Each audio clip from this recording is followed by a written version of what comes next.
ప్రభునందు ప్రియులైన సహోదరి సహోదరులారా, మన ప్రభువును రక్షకుడునైన యేసుక్రీస్తు పరిశుద్ధమైన ఘనమైన శక్తి కలిగిన మహోన్నతమైన నామంలో ఈ ఉదయకాలపు శుభావందనాలు మీకు తెలియజేస్తా ఉన్నాను. దేవుని మహాకృపను బట్టి ఈ ఉదయకాలంలో దేవుడు మనకిచ్చిన వాగ్దానాన్ని మనం ధ్యానం చేసుకుందాం.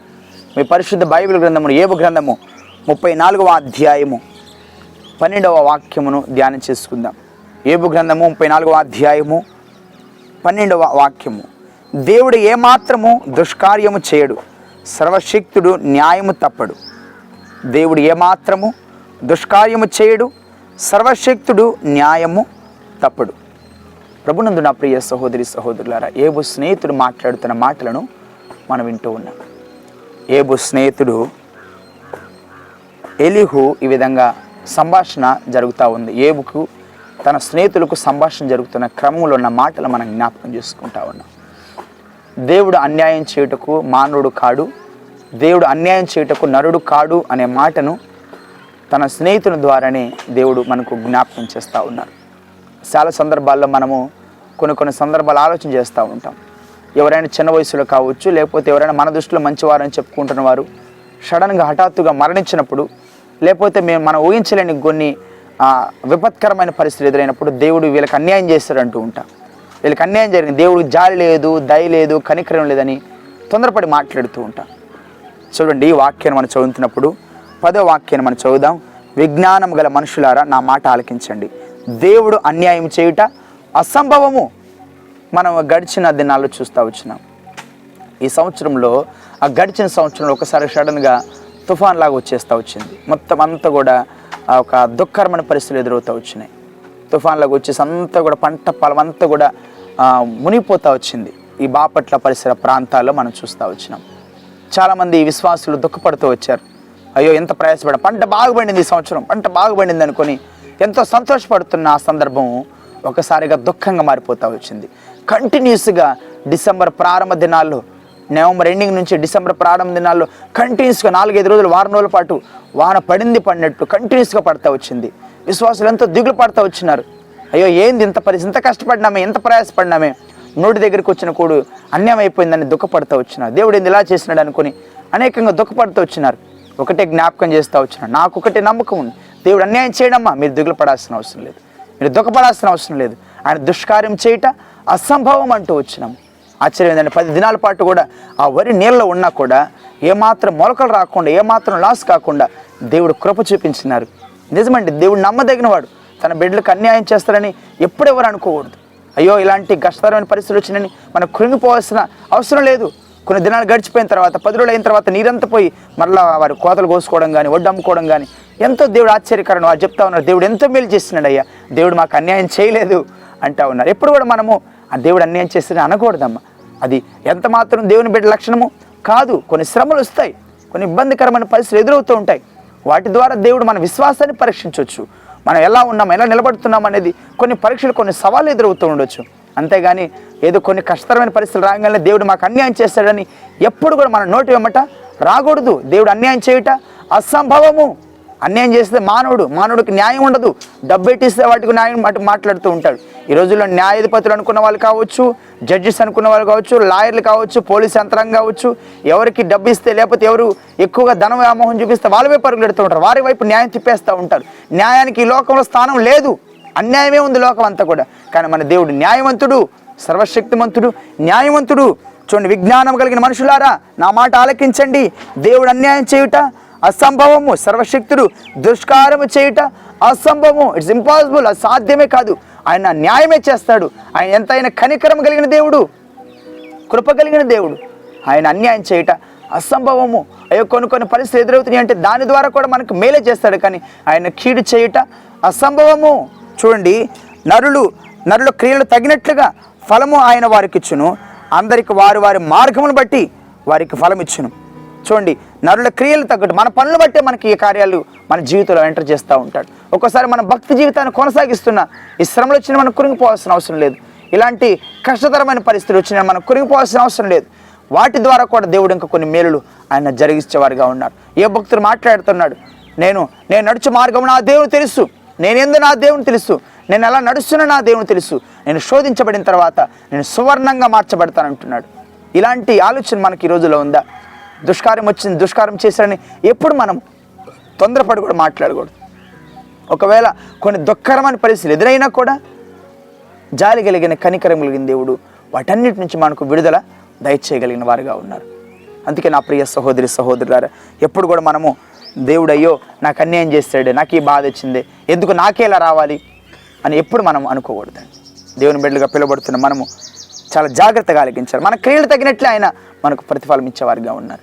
మన నడకను బట్టి, మన ఆలోచన విధానాన్ని బట్టి, మన దేవునితో నడుచుకునే విధానాన్ని బట్టి మన జీవితంలో కొన్ని పరిస్థితి దేవుడు ప్రవేశపెడతారు. కానీ మనకు అన్యాయం చేయడము దేవునికి ఎంత మాత్రము ఇష్టం లేదు. మనం బాధపడుతూ మనం దుఃఖపెట్టాలని, మనల్ని వేదన గురి చేయాలని దేవుని ఉద్దేశం ఎంత మాత్రము కాదు. నిజమైన విశ్వాసి శ్రమలు, కొన్ని ఇబ్బందికరమైన పరిస్థితులు, అన్ని కోల్పోయే పరిస్థితులు వచ్చినా కూడా దేవుడు అన్యాయం చేశారని చెప్పరండి. దేవుడు అన్యాయం చేశారని చెప్తున్నారంటే వారికి పరిపూర్ణంగా దేవుని మీద విశ్వాసం లేదు. అది పరిపూర్ణమైన భక్తి కాదు. ఈరోజు దేవుని బిడ్డలుగా పిలువబడుతున్న మనము ఎలా జీవిస్తున్నాం? దేవుడు ఏమాత్రము దుష్కార్యము చెయ్యుడు. ఆయన అందరికీ వారి వారి మార్గములు బట్టి ప్రతిఫలం ఇస్తాడు. మనం నడుచుకునే మార్గాన్ని బట్టే, మన తీరుని బట్టే, మన ఆలోచన విధానాన్ని బట్టే, మన తొందరపాటు నిర్ణయాలను బట్టి దేవుడు తగిన రీతిలో ఫలం ఇస్తాడు. అనేక సందర్భాలు మనం వింటూ ఉంటాం. కొన్ని వాక్యాలు ఈ విధంగా సెలవిస్తూ ఉన్నాయి, ఏమి విత్తువో దాన్ని పంట కోయదు అని. మనం ఏమి విత్తుతున్నాం? పాపాన్ని విత్తుతుంటే పాపం ఒక్క విత్తనం విత్తుతామేమో, కానీ ఒక్క విత్తనం రాదు కదా పంట. ఒక గొప్పగా వస్తుంది, ఇంత అది గుప్పిడి కావచ్చు, లేకపోతే ఎంతైనా కావచ్చు. ఏ విత్తుతున్నావు దాన్ని కోస్తావు. కన్నీటితో విత్తువారు సంతోషగానాలతో పంట కోస్తారు. ఈరోజు నువ్వు పడిన కన్నీటి ప్రయాస దేవుడు వృధా చేయడు. నువ్వు పడుతున్న ప్రయాస దేవుడు ఏది కూడా నిరుపయోగం చేయడు. ఈరోజు నీకు కనపడకపోవచ్చు.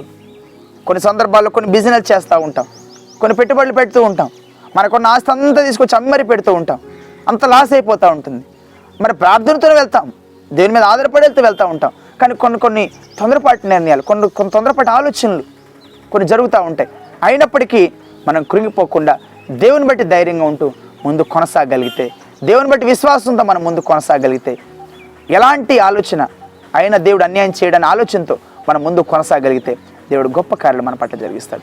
ఈరోజు నువ్వు కోల్పోయిన దానికంటే రెట్టింపు ఆశీర్వాదాలు రేపటి దినాన దేవుడు నీకు అనుగ్రహించేవారుగా ఉన్నారు. అందుకే ఎప్పుడు కూడా ఎంత ప్రయాసపడినాను, నా ప్రయాస ఎంత వ్యర్థమైపోయింది, దేవుడు నాకు అన్యాయం చేసాడమ్మో అనుకొని ఎప్పుడు కూర్చొని ఏడుతూ ఉండొద్దు. అయ్యా నువ్వు అన్యాయం చేయట అసంభవము.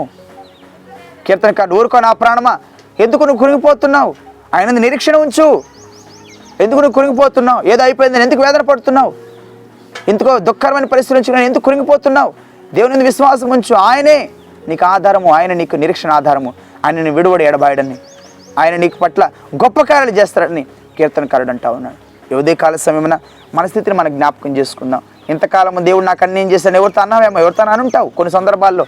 లేకపోతే ఎవరైనా చెప్తా ఉంటుంటే వాళ్ళతో ఏకీవించి ఉండొచ్చు. ఎప్పుడు కూడా దేవుని బిడ్డలుగా పిలువబడుతున్న మనము ఇలాంటి పరిస్థితులు ఎవరి జీవితంలో వచ్చినప్పుడు, ఇలాంటి దుఃఖకరమైన పరిస్థితులు ఎవరైనా ఉన్నప్పుడు వాళ్ళని ఇంకా ధైర్యపరిచి, అమ్మ అలా కాదు, దేవుడు అలా చేయడు, దేవుడు తప్పకుండా మీ ప్రార్థనకు ప్రతిఫలం ఇస్తాడు, నువ్వు ఆయన మీద విశ్వాసం ఉంచు, నీ ప్రయాస ఎన్నటికీ వ్యర్థం కాదు అని నువ్వు వాళ్ళని ప్రోత్సహిస్తూ బలపరుస్తూ ముందు కొనసాగలిగినట్లయితే దేవుడు ఆశ్చర్యకరమైన కార్యాలు, అద్భుత కార్యాలు రాను దినాలు మన పట్ల జరిగించేవారుగా ఉన్నారు. తల్ల వంచండి, ప్రార్థన చేసుకుందాం. మహాగణుడా, మహోన్నతుడా, సర్వసృష్టికి కారణభూతుడైన పరమ తండ్రి, మీకు వందనాలు. ఈ ఉదయకాల సమయమున నా తండ్రి ఏబు స్నేహితుల ద్వారా కొన్ని మాటలు మాకు బయలుపరుస్తూ ఉన్నారు. మీకు స్తోత్రాలు. దేవుడు అన్యాయం చేయుట అసంభవము. సర్వశక్తుడు అన్యాయం చేయుట, దుష్కార్యం చేయుట అసంభవము. వారి వారి మార్గమును బట్టి, వారి వారి క్రియలను బట్టి నాయన మీరు ప్రతిఫలం ఇస్తారని, నేను ఏమాత్రం మాకు అన్యాయం చేసే దేవుడు మీరు ఎంత మాత్రము కాదని మీరు వాక్యం ద్వారా మాట్లాడుతున్నందుకు మీకు స్తోత్రాలు. అనేక సందర్భాల్లో నాయన మా ప్రయాస తగిన ప్రతిఫలాలు రానప్పుడు, నేను దేని గురించి అయితే ఆశపడుతున్నామో అవి పొందుకున్నప్పుడు మేము అనేక మార్లు మేము దూషించిన వారంగా ఉన్నాం. మమ్మల్ని క్షమించండి. దేవుడు మాకు అన్యాయం చేస్తాడని, మాకు న్యాయం చేయలేదని, నేను అన్యాయం చేసే వాళ్ళకే న్యాయం జరిగిందని అనేక మార్లు కురింగిపోతూ ఉంటాం. ఆయన అలాంటి ఆలోచన మాలో ఏమాత్రం ఉండకుండా మీరు మా పక్షాన ఉన్నారని, ఈరోజు మేము పడిన ప్రయాస ఎప్పుడు కూడా నిరుపయోగం కాదని, ప్రతిదానికి ఒక సమయం ఉంటుందని, ఆయా సమయాన్ని బట్టి, ఆయా పరిస్థితులను బట్టి గొప్ప కార్యాలు మీరు మా పట్ల జరిగిస్తారని మీ వాక్యం సెలవిచ్చిన రీతిని బట్టి మిమ్మల్ని స్తుతిస్తూ ఉన్నాం. అయ్యా, ఎవరైతే నా తండ్రి కొన్ని బిజినెస్ చేస్తూ, కొన్ని వ్యాపారాలు చేస్తూ, నేను కొన్ని పెట్టుబడులు పెట్టుకుంటూ నేను లాస్ అయిపోతూ, నేను దుఃఖకరమైన పరిస్థితిలో ఉన్నారు, వారి విశ్వాసం సన్నగిల్లకుండా ముందు కొనసాగడానికి సాయం చేయండి. ఎక్కడ కూడా నాయన ప్రభువునందు మీ ప్రయాస ఎన్నటికీ వ్యర్థం కాదన్నారు. నేను ప్రార్థనతో మీ మీద భారం ఉంచి మీ మీద ఆధారపడి ముందుకెళ్తున్న మేము ఎప్పుడు కూడా నాయన కృంగిపోమని, ఎక్కడ కూడా నాయన మీరు మమ్మల్ని సిగ్గుపరచరని మీరు వాక్యం సెలవిచ్చినారు. ఆ విశ్వాసాన్ని కూడా మేము కూడా పెంపొందించుకుంటూ ముందు కొనసాగడానికి సాయం చేయండి.